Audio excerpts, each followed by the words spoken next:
1985년 유진의 뉴스그룹 토론방에 게시글이 하나 올라옵니다. 여러분 모두 다윈상에 대해 알고 계실 겁니다. 이는 가장 어리석은 방법으로 죽은 사람들에게 주어지는 영예로 그 유전자를 다음 세대에 대물림하지 않은 공로를 인정하는 바입니다. 작년에 우승자는 콜라 자판기에서 공짜 탄산음료를 빼내려다 자판기에 깔려 사망한 사람이었습니다. 다윈상. 진화 생물학자 찰스 다윈의 이름을 딴 이 가상의 상은 허무하게 죽음을 맞이한 이들을 소개한다는 전제로 각종 게시판을 통해 퍼져나갔습니다.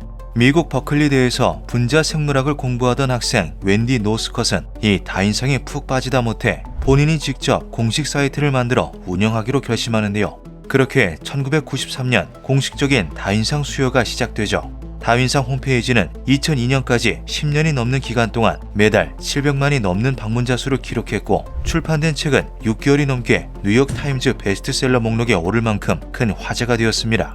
다윈상에는 크게 5가지 수상 기준이 존재하는데요. 첫째, 후보자는 사망했거나 불임 상태여야 한다. 둘째, 어리석은 판단에 의한 것이어야 한다. 셋째, 오직 수상자 본인만 피해를 입어야 한다. 넷째, 정상적인 사고가 가능한 상태여야 한다. 다섯째, 신뢰할 수 있는 출처가 존재해야 한다. 이렇듯 다윈상은 나름의 기준을 두고서 매년 수상자를 선정하고 있죠. 그렇다면 이 까다롭고 독특한 조건들을 모두 거치고 다윈상을 수상한 이들은 누가 있는지 몇 가지의 사례들을 통해 알아보겠습니다. 사례 1. 마지막 방송. 2018년 10월 28일 47세의 인터넷 방송인 태즈는 눈 덮인 후지산으로 가자라는 제목의 라이브 방송을 시작합니다. 해발 3,776m의 후지산은 일본에서 가장 높은 산으로 유명했지만 태즈는 등산용 폴 한 쌍만 들고 눈 덮인 산길을 올랐는데요.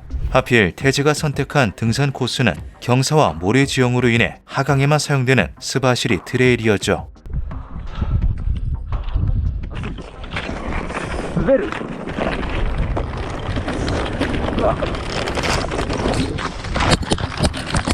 경험이 풍부한 등반가들은 산에서 미끄러지면 가속도가 붙기 전에 멈춰 세워야 큰 사고가 나지 않는다고 말합니다. 태즈는 휴대폰을 던지고 손에 쥐고 있던 등반용 막대를 땅에 박아 넣을 시간이 충분했는데요.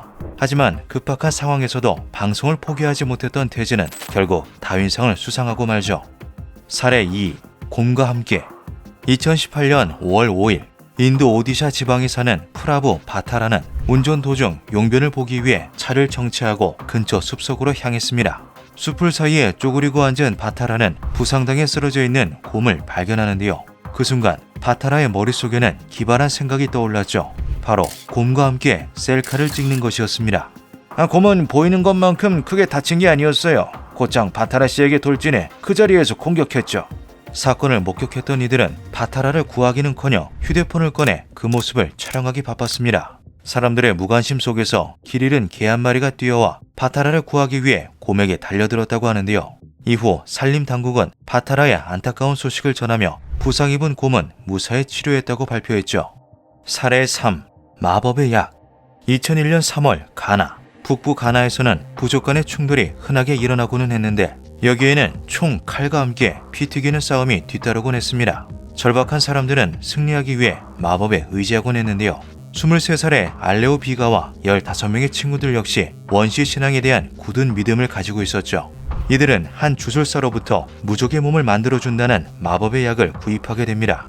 알레오 비가는 하루도 빼먹지 않고 마법의 약을 바르며 무적의 몸을 완성하는데요. 2주 뒤 그는 자신이 무적이 되었는지 확인하기 위해 친구들이 총구를 들이밀고 있는 공터 한가운데 맨몸으로 서죠.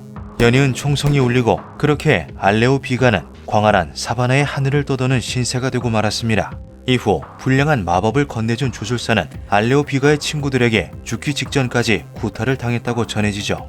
사례 4. 천국의 계단. 2018년 12월 18일 새벽 2시 미국 메릴랜드의 뉴 캐롤튼 암트랙역의 경비원들은 에스컬레이터 아래에서 한 남성이 구겨진 채 죽어있는 것을 발견합니다. 경비원들은 곧장 CCTV 기록을 재생하는데요. 자정 무렵 기록된 영상에는 한 남자가 하행 에스컬레이터를 거꾸로 거슬러 올라가며 운동을 하는 모습이 찍혀 있었죠. 힘겹게 정상에 도달한 남자는 현기증을 느낀 것인지 비틀거리며 뒤로 넘어졌고 계단 아래로 굴러떨어지고 맙니다. 그는 다시는 일어서지 못했죠. 감식반은 에스컬레이터에서 긴 옷 조각을 발견하였는데요. 남자는 에스컬레이터에 옷자락이 말려들어 넘어졌을 가능성이 존재했지만 누구도 정확한 사실은 알 수 없었습니다. 사고는 에스컬레이터를 올바른 방향으로 탑승해야 한다는 교훈을 남겼죠. 이렇듯 다윈상은 언론 자료나 공식적인 보도를 통해 그 증거가 남아있는 사건만을 다루고 있습니다. 하지만 진위 여부가 밝혀지지 않았음에도 많은 사람들의 지지를 받은 사건들 역시 존재하는데요. 다윈상에서는 이런 사건들을 모아 도시전설 항목을 따로 운영하고 있죠. 도시전설, 기묘한 죽음. 1994년 3월 23일 검지실에 로널드 오푸스의 시신이 실려옵니다. 오푸스의 사인은 머리에 맞은 산탄총이었는데요. 누가 봐도 살인이 명백한 이 사건에는 기묘한 사연이 얽혀 있었죠.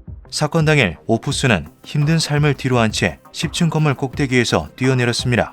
이것은 유서까지 남긴 준비된 죽음이었지만 한층도 채 지나기 전 9층에서 발사된 산탄총을 맞고 원래 의도와는 다르게 끝을 맺는데요. 사실 오푸스가 뛰어내린 건물 8층에는 안전망이 설치되어 있었습니다. 즉 오푸스가 떨어지는 도중 산탄총에 맞지 않았더라면 그의 시도는 안전망에 걸려 실패로 돌아갈 예정이었죠. 오푸스를 끝장낸 산탄총이 발사된 9층 방에는 노인 부부가 살고 있었습니다. 사이가 좋지 않았던 그들은 격렬한 부부싸움을 하고 있었고 화가 난 남편은 옆청으로 아내를 위협했는데요. 남편이 참지 못하고 방아쇠를 당겼을 때 하필 오푸스가 떨어지며 눈먼 총에 맞고 만 것이었죠. 피험자 A를 죽이려고 했으나 그 시도에서 피험자 B를 죽인 경우 피험자 B를 살해한 혐의로 유죄가 된다. 일반적으로 자살을 시도하고 궁극적으로 성공하는 사람은 비록 그 메커니즘이 자신의 의도와 다를지라도 여전히 자살로 정의된다. 원래대로라면 실패했을 오푸스의 죽음이 타인에 의해 완성되었다는 사실은 검시관을 혼란스럽게 했습니다. 그런데 총을 발사한 노 부부는 산탄총이 장전된 줄 몰랐다고 진술하는데요. 부부는 장전되지 않은 엽총으로 서로를 위협하는 것이 오래된 습관이라고 말했습니다. 애초에 남편은 아내를 총으로 쏠 생각이 없었던 것이죠. 이후 수사는 장전된 총을 중심으로 진행됩니다. 그리고 사고가 발생하기 약 6주 전 노 부부의 아들이 산탄총을 장전했다는 사실이 밝혀지는데요. 알고 보니 부인은 아들에 대한 경제적 지원을 끊은 상태였습니다. 이에 불만을 가진 아들은 오랜 부부싸움의 습관대로 아버지가 어머니를 총으로 쏠 것이라 여기며 몰래 총을 장전했던 것이죠. 그런데 여기서 뜻밖의 사실이 밝혀집니다. 몰래 총을 장전했던 아들의 정체가 바로 총을 맞고 사망한 로널드 오푸스였던 건데요. 오푸스는 꽤 오랜 시간이 지났음에도 아무런 일도 일어나지 않은 것에 낙담하며 건물에서 뛰어내린 것이었죠. 결국 오푸스 스스로 목숨을 끊은 셈이 되었기 때문에 사건은 자살로 종결되었습니다. 별것 아닌 인터넷 게시글로 시작된 다윈상은 현재는 유일무이한 하나의 콘텐츠로서 자리 잡았습니다. 다윈상의 사례들을 살펴보면 너무나도 당연하기에 별다른 주의를 기울이지 않았던 일들에 대해 새삼스러운 경각심을 가질 수 있는데요. 어쩌면 우리는 다윈상을 살펴보는 동안 미래의 자신에게 찾아왔을지도 모르는 허무한 죽음을 예방한 걸지도 모르죠. 기묘한 밤이었습니다.